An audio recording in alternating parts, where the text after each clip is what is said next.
Okay, we are live. All right. Welcome back to another WWE podcast, joined by Canadian Yorker. I am Bruin Steel, and we are about to talk about the Backlash pay per view that took place this past weekend. So, we haven't done a podcast on the pay per view for a while now. So, what's going on, everyone? Um, so, so we're just gonna get started. So both of us didn't really watch Backlash, and it just I don't know. I was working and we were both busy, but you didn't watch Backlash, did you? So I unfortunately did not watch Backlash because when WWE switched from Peacock to ESPN, I stopped watching back WWE, and so I did not watch Backlash because I don't have ESPN. All right. So let's get started. So there was, I mean, you said there was a lot of people that said that Backlash was pretty bad, but there was a few matches that were pretty good. The opening match between Seth Rollins and Braun Breaker in a one-on-one match. I really liked this match. It was long. It was great. It was thrilling. Um, it went back and forth, and obviously there was chance in this match. Saying this is awesome chance. Both men just went back and forth, and this is just was like all despite all the interference. Of course, there was interference in this match. Logan Paul and Austin Theory ran interference, but um, Seth Rollins was ready. Probably the most amazing thing I saw was Seth Rollins counting a spear into a pedigree. So Braun Breaker went for a spear, and Rollins just countered that spear into a pedigree. But it wasn't enough. Breaker caught a mid leap, and then Braun Breaker spears Seth Rollins and gets the three to win the match. So Braun Breaker, perhaps one of the biggest wins in his career, gets the win over Seth Rollins. Like I said, it was a great match. There was interference. Despite the interference, it was still a great match in my own opinion. Up and downs, obviously, this rivalry has become intense, like just been on another level since Seth Rollins came back as the Masked Man. Yeah, I love this match. I think I give it like a B plus. That's what the website gave it to you, or I'm reading off. So I'm giving it like a B plus or something like that, or an A minus. So,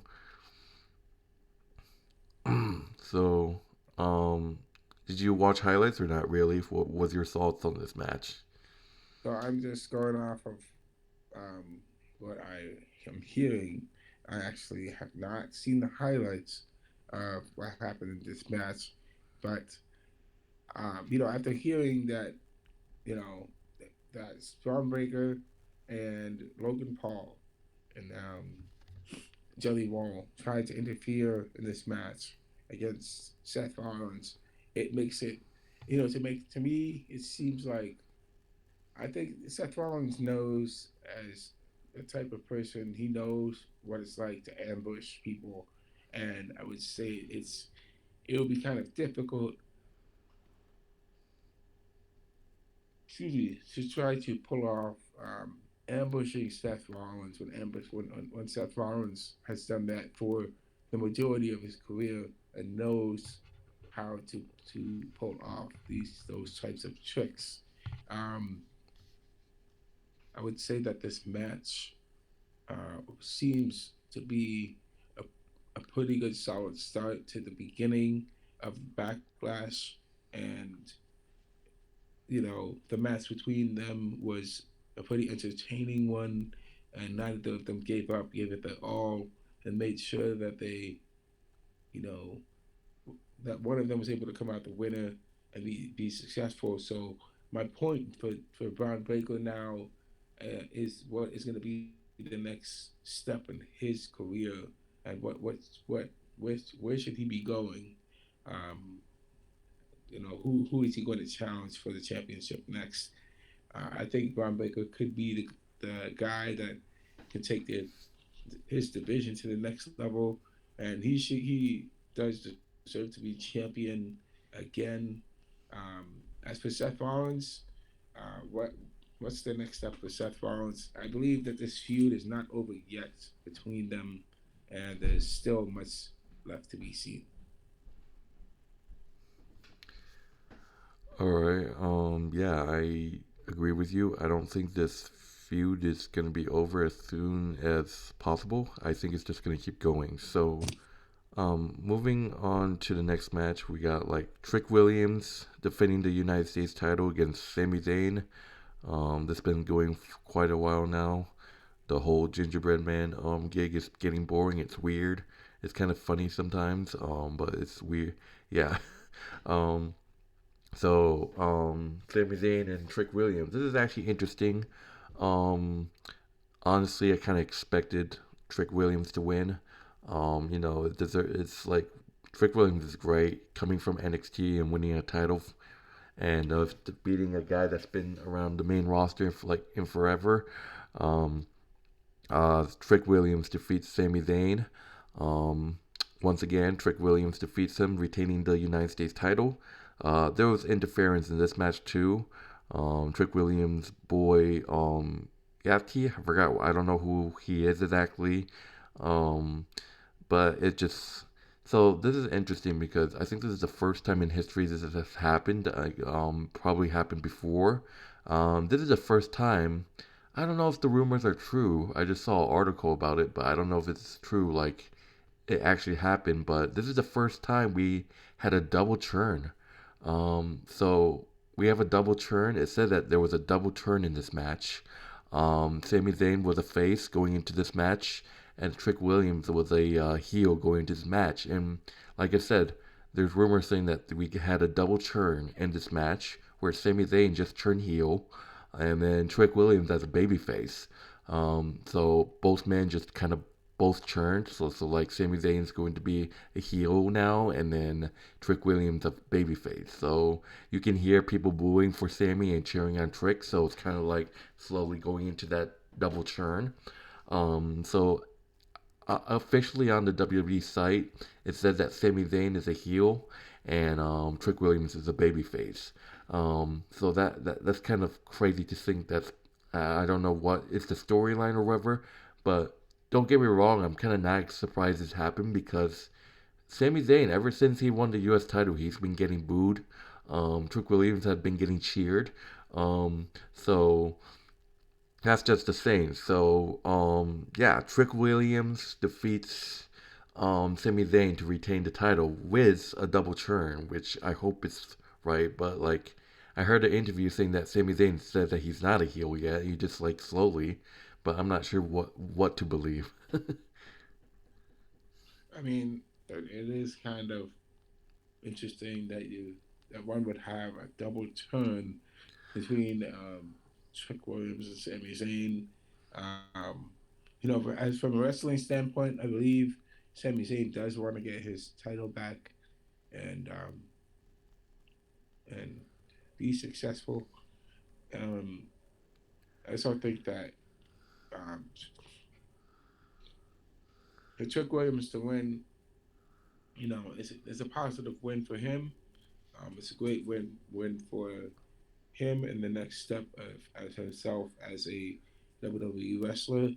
Um, there's a lot left to be said. So I would say that I don't think this is the first time I've heard of a double heel turn because I clearly remember, and you might remember this, Dominic Mysterio betraying Rhea Ripley when she was a heel, so that and having and joining himself to Liv Morgan, basically doing a heel move and a heel move, basically doing a double heel move in one setting. So I think that this is not the first time I've seen a double heel move before. Um, so that's all I have to say about that. All right. We're trying to get through this because we're both tired. He was Yep. sleeping. So moving on, we got the worst, probably one of the worst matches I've ever seen. on the pay per view, we have Danhausen with a mystery partner against The Miz and Kit Wilson. Like, what are you doing, man? Like, why is this on the pay per view? Like, and to think that Danhauser didn't have a partner, and to see his real partner, Danhauser, just why produced a mini clone of himself, and it was just a mini Danhauser, just shorter than him. And then I just heard the guy was just some wrestler from AAA that's just really tiny, and and then he just dressed as Danhauser. That's what I heard. I know who you're talking about. I I know don't who you're talking. I don't know if it was Is it him. that guy? I, I don't know if it was him though. That's the thing. No way. Um, No way, man. and then the No mini way. Hauser dominated early, and then Miz Oh and my Kit Wilson. goodness. It just, I mean, the Miz What? the Miz hit a skull crushing finale, only for Danhauser to break a pin. Miz accidentally blinded himself with a fire stimulator, and Danhauser picked up the win. Danhauser and Mini Hauser defeat the Miz and Kit Wilson. Dude, this guy gave this grade a C plus. I give it a D. It was bad. Um, Firstly, why not? Like, people were saying that it might have been Jelly Roll to be Danhauser's partner, um, and it just, why, like, holy moly, like, I mean, the thing is this, like, why does Danhauser and Mini Hauser, that just sounds so weird, and the fact that this happened, the fact that they actually won, the Miz and Kit Wilson should be ashamed of themselves. They just lost to like a mini Hauser and a just the actual Dan Hauser. Like, to even think that they just got their, like, they lost, like, it's just sad. It, it's beyond sad. This is an embarrassment to the company that this match should have happened on a PPV for all To have the intents and Miz, purposes. like, to have the It's Miz of all people lose to a mini Hauser and a Dan Hauser, a former what WWE champion. this is this is this is I would say that this is bad writing on WWE's part. Bad writing for the writers who came up with this idea, and who even thought of letting Don Harrison into WWE and becoming a WWE wrestler.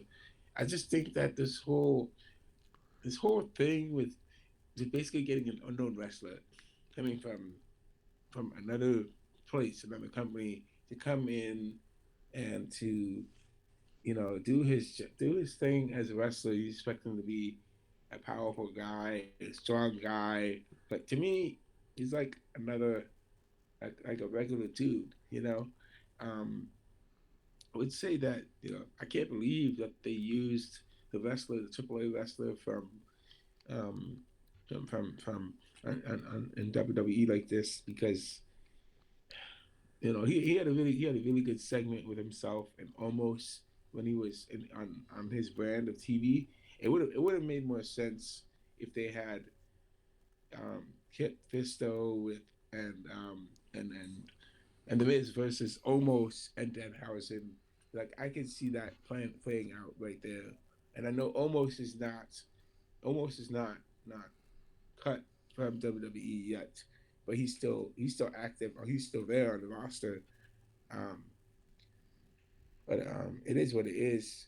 But I think it's just the match. The whole match is a waste. It's a wasted spot. You could have had a championship match between, like, you could have a tag team championship match, a women's championship match, women's tag So team yeah, championship. so Clash in Italy is coming up, and there's rumors that it might be a rematch between Roman and Jacob Fatu. But man, if Clash in Italy don't have any women's matches, like the championship matches, I'm done. This is crazy like that. It has to have title matches. I think they might. So Saturday night event is coming up, and then I think they might be doing talking about this woman. The thing is, like, Liv Morgan doesn't have a Liv Morgan. Liv Morgan doesn't have a opponent right now. They're just using her as a jogger, like a bodyguard. Like, what the hell was the point of putting her, giving her the title if she's not going to defend it? Like right now, she's just going to be at ringside, because I think Paige and Brie or whoever, yeah, Brie Bella is defending those titles against Judgment Day. So Roxanne and Raquel will have a chance to win those titles. They might even do that. Um, but Uh, then it's just, and then you got Jade Cargill. You have Jade Cargill that just returned. Jade Cargill just returned back from like a break, and she attacked Rhea Ripley. So we might just get a rematch between Rhea Ripley and Jade Cargill, which I don't mind. They only, I mean, I don't mind that because they only faced off only once with Rhea Ripley winning at WrestleMania. So they kind of need to extend that feud. So I can understand if they do that at Clash of Italy or something like that. But and then I like to see Tiffany defend the title at a pay per view. But right now she's doing like open challenges on Friday Night SmackDown. So maybe not. I don't know. Um, but that's just the same with the women's division. Like, I would, I would, um, I would say this. I'll say this other thing. I was hearing what other people just going back to the match between Danhausen and the Miz. I was just thinking that I heard other people's reactions online about what they thought about the match, and they said it was absolutely horrible. The wasted roster spot, and it just should not be part of the program at that point because they basically wasted people's time, you know. And Danhausen, he came in, he's new, he's funny, he's whatever, um, but at the same time, he basically him doing his own monologue about what's happening basically took off a lot of time off of the program that was there. So it was about 30 minutes. So um, he's in a major pay per view. It makes sense that they should be just going to the action and getting stuff done. And I honestly think, I don't know what the next step that they're going to take this storyline because it's so weird. So we have to see what's going to happen with that going forward. all right. So, all right. Let's talk about the next match. This is another match. Look, Backlash, in my own opinion, wasn't bad. It was just one bad match. Like I said, I love the Braun Breaker Seth Rollins match. Here's another match that I enjoyed. I didn't watch it, but I saw highlights. It looked like it was pretty good. Asuka versus Io Sky. Ooh, So ooh, I ooh. love this match. It was great. A plus. Oh, absolutely, I love this match. Asuka, the rivalry, the storyline. Everyone was chanting, "We want Kairi Sane." Obviously the shocking release of Kairi Sane. People wanted her to show up and cause Asuka. People want to see Kairi Sane like becoming a face and actually signing for Io, but it wasn't gonna happen. People. This was a great match. Two Japanese women going at it. Um, Asuka tried to use the blue mist again, but this time Io was ready, blocking it with Wade Barrett's notebook. So that was kind of funny. And then it went back and forth. Um, and then end up Io Sky with an amazing match. Ends up delivering the bullet turn and then added over by the moonsault for the victory. So we got Io Sky defeating Asuka. What a match! Io kind of needed that because all the times Asuka kind of won. And the big story, obviously, the end of the era. Who knows? No one knows if she's gonna retire. But by the looks of her eyes, it looks like she's taking a break from WWE or she's actually retiring. We might have seen Asuka's last match. Asuka and Io hug it out. Asuka with tears, and then they just hug, showing the respect. It could just be Asuka turning face, taking a break, and coming back as a baby face. But there was a lot of tributes for Asuka. Who knows? She might be done with WWE. Um, People are saying that she just might take a break. But man, if this really was Asuka's last match, Asuka, thank you for everything you've done for WWE. I enjoyed watching you. You're gonna be missed. But I hope it's not the end. We need to see Asuka and Io team up one more time. I'm praying it's just she's taking a break. Um, but she was crying, so I'm not. I'm scared that it might just be her last match that we just witnessed. Um, but we just gotta wait and see. But Io Sky defeating Asuka. Asuka possibly just finished her last match in WWE. So we have to see what happens.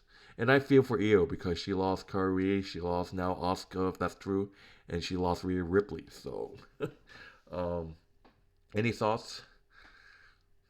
Yeah, I would say that, congratulations, Asuka, on her last, is the last ride It or the might be. last It might be. It might. It WWE. may. It may not. But we'll Um, see. so I saw online that WWE actually confirmed that Asuka is semi-retired from WWE. So I I think that she is retired, in a sense. Like she's gonna be like working part-time, I guess, with the company, but not like she's not really gonna be working all the time. So she is retired. So it was a great match between Asuka and Io. Asuka, doing the usual tricks and making a impact. I think she's honestly one of the most influential female wrestlers in the WWE women's scene. She has done so much as a um, as a wrestler for the women's side. She really brought it into relevance. She's just been so unpredictable. You never know what she's gonna do, one thing or another.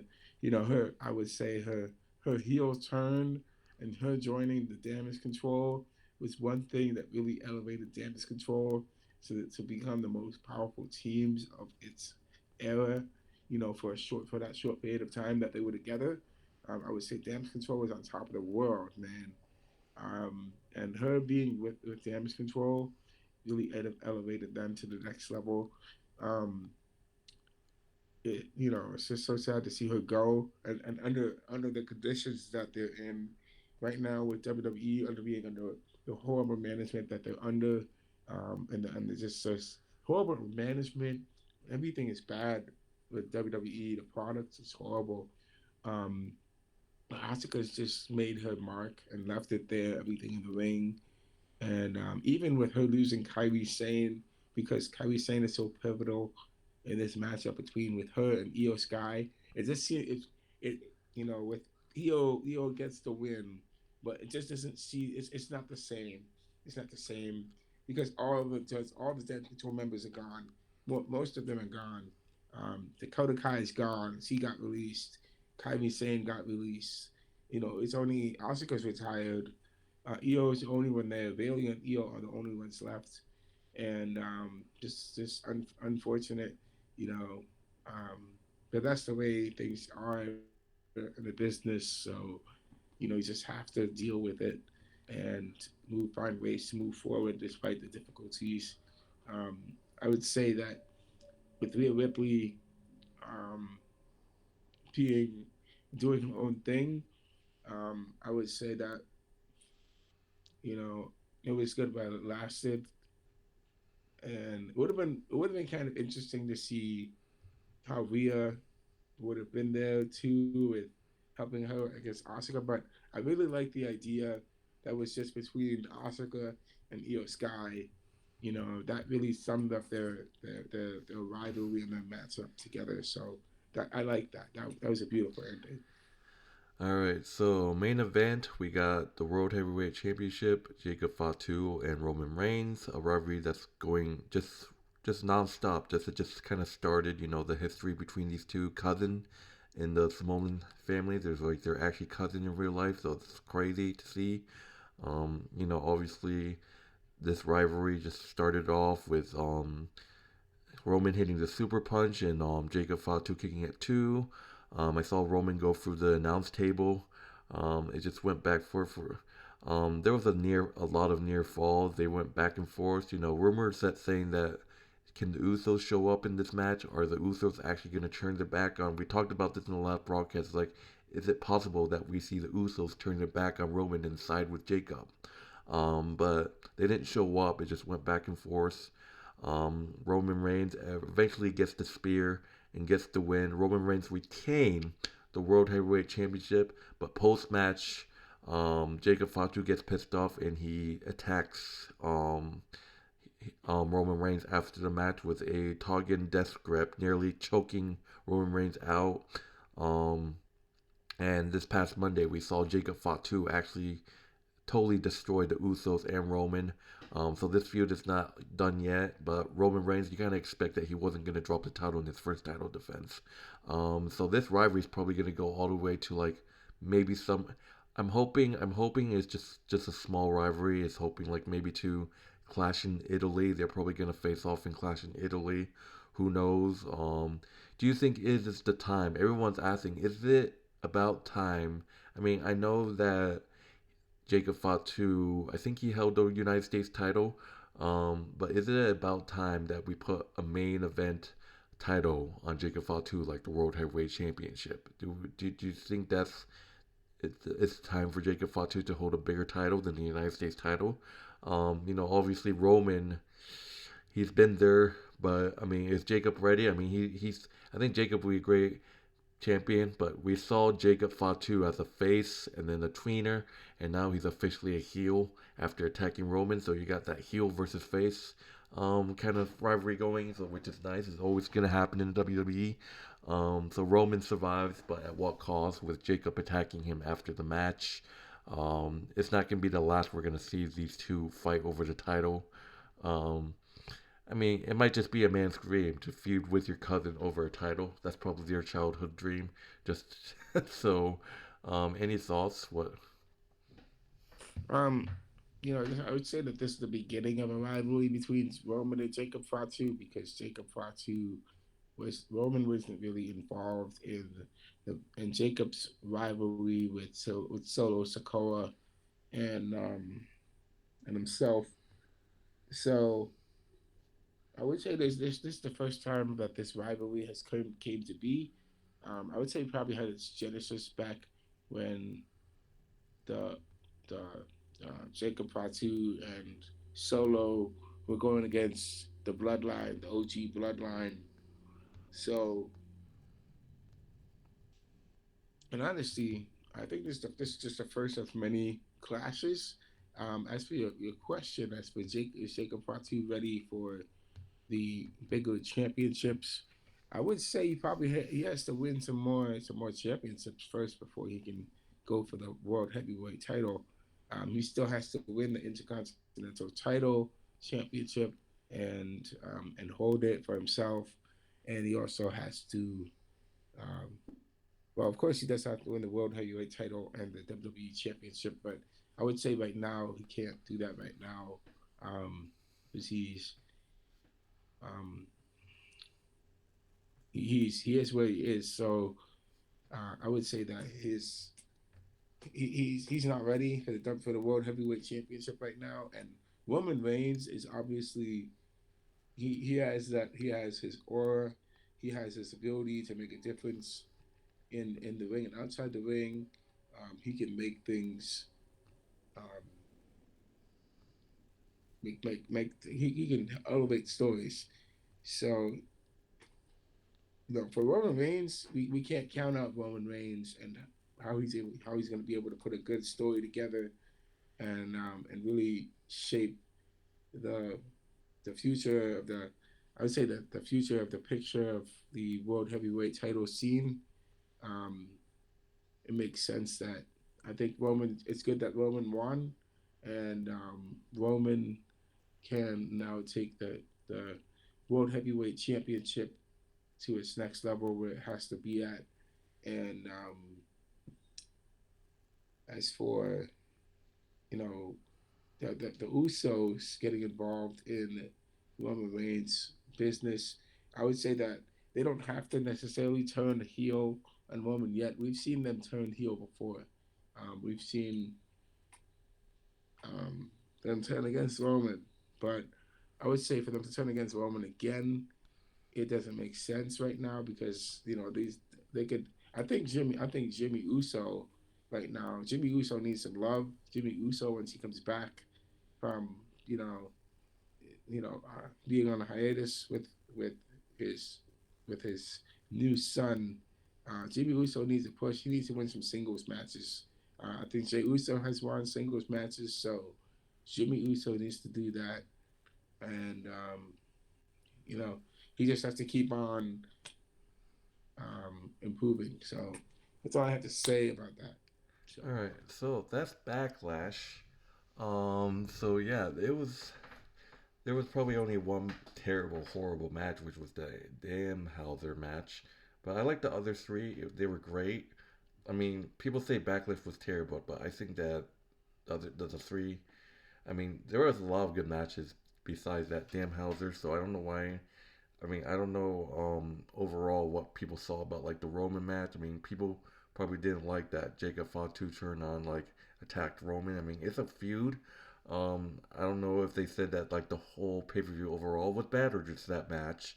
But I honestly like three out of the four matches that Backlash had. So I don't know. Um, but we have to see what happens. Anything else? I would say that the only two good matches that happened, or three, you had the Io Sky and Kyrie's Io Sky and Oscar match, the Roman Reigns versus Jacob Fatu, and the very first match you mentioned in the beginning, which Seth was Rollins and Braun Breaker. the Seth Rollins and Braun Breaker matchup. I honestly we'll have to see what's going to happen with those matches. The Danhausen match was horrible, absolutely horrible. I'm just emphasizing it. Let me speak it clearly in the mic. Horrible, horrible. Danhausen should be jobbing it out. And honestly, it would have made sense if Danhausen had LA Knight to be his partner. I would that would make more sense. Our Um, truth. but or our truth that would make more sense. But I think our truth right now is champion with Damian Priest. So doesn't that's for him to be champion with Danhausen, I guess I could see it because they have similar, um, but they're not the same. But our truth is good at comedy, and Danhausen is good at comedy, so they would make a really good duo as a comedic team. And I would honestly like to see Oh my our god. truth be a little bit more serious when he's doing his thing. But we'll have to see what's going to happen with that going forward. Yeah, they gave that Danhauser match a C plus.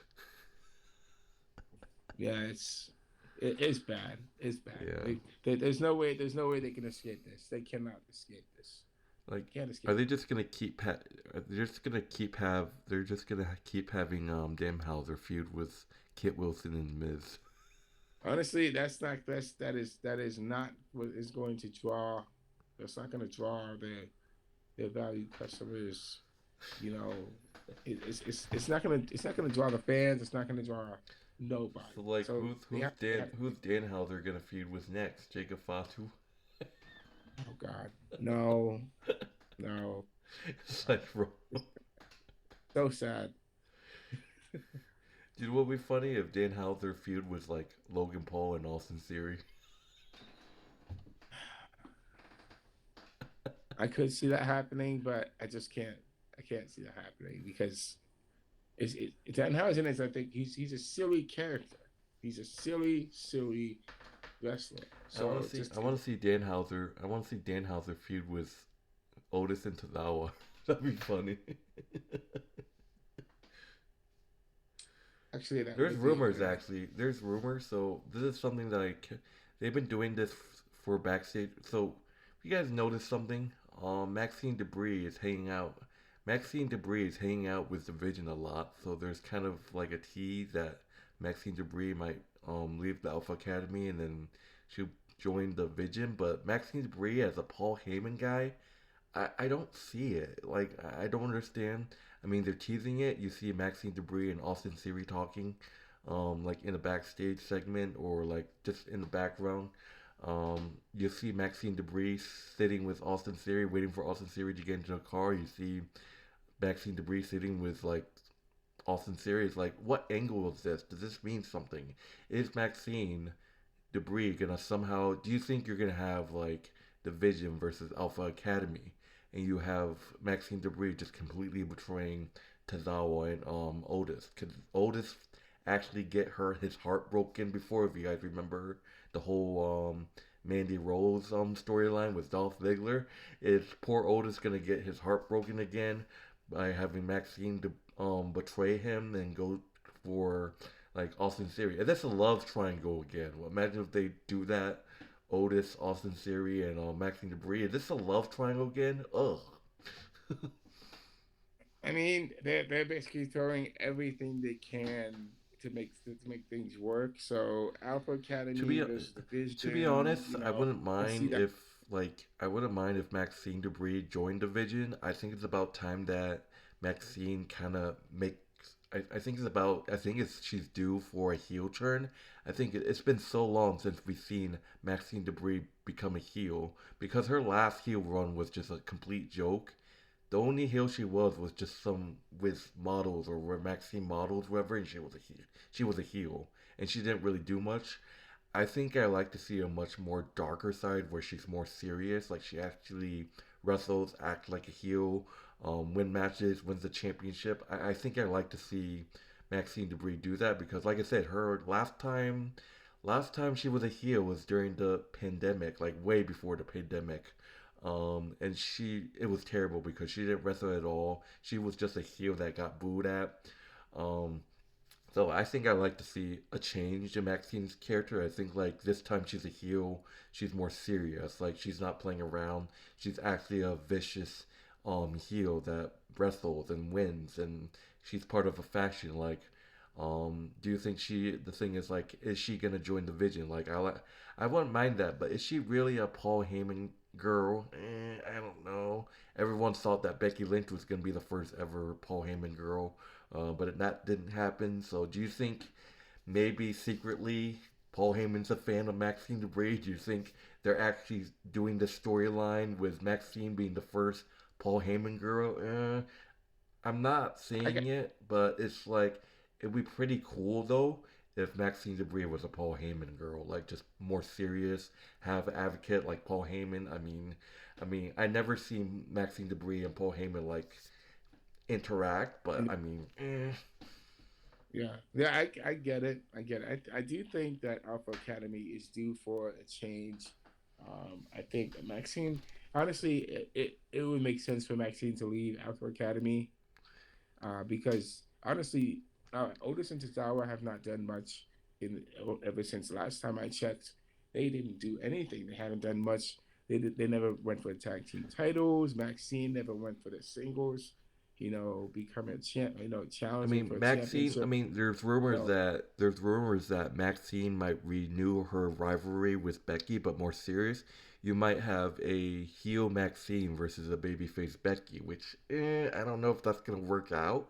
I don't think it doesn't make Because sense for the Max. thing is like this, it kind of makes sense because obviously, Maxine and Becky, Maxine was the face, Becky, and if you guys don't know, that makes perfect sense because who is the Vision, who is the Vision feuding with right now? Seth Rollins, and you got Becky Lynch, um, like kind of feuding with Maxine Debris, and you have that feud. You get Seth Rollins in the mix because he's already with Division.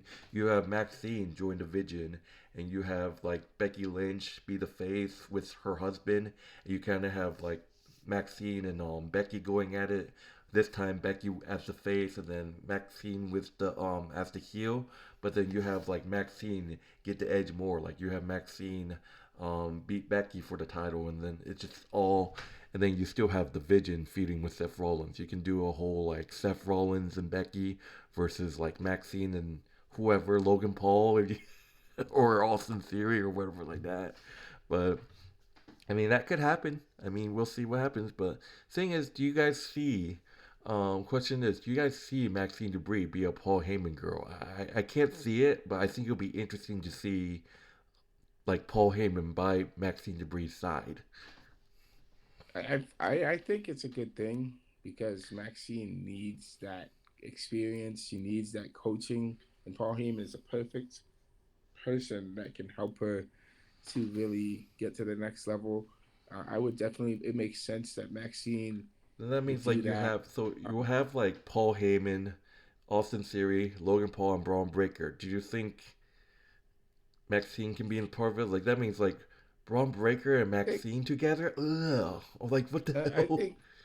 I think it's a little weird to think about, but I think it's at the same time it's a weird mix up, but it's something I think that may be needed to kind of make the storyline more interesting. Because Maxine's joining and they have a woman in the group I now. think that's the It's sort of angle. I think that's the I think that could be the angle. I feel like that's the angle is just like eventually Becky Lynch is going to drop the title and kind of like have a feud with. I think they're saying that Maxine joins division and then eventually Becky's gonna get into the mix because they're already feuding with Seth Rollins, and then you have like Becky Lynch in the mix again. And then you have Maxine this time getting the upper hand on Becky, like making Maxine look stronger, like getting her upper hand on Becky this time. So we can definitely do. They can definitely run that again, Maxine and Becky, because if you remember, Maxine lost the title but never got a rematch. So yeah. They said they can continue that, and it would be really good for Maxine's career. But how good is Maxine at what she does? That's the question. like she Because people, like I said, I think Maxine Brie is due for a heel turn. Like I said, first, it's been a while since she was a heel, and second, her last heel run was terrible, like absolute terrible, like it was a joke. Like all she yeah, did was be part of a group called Maxine Models, and she barely did shit with that. Like it's weird. yeah, it is weird.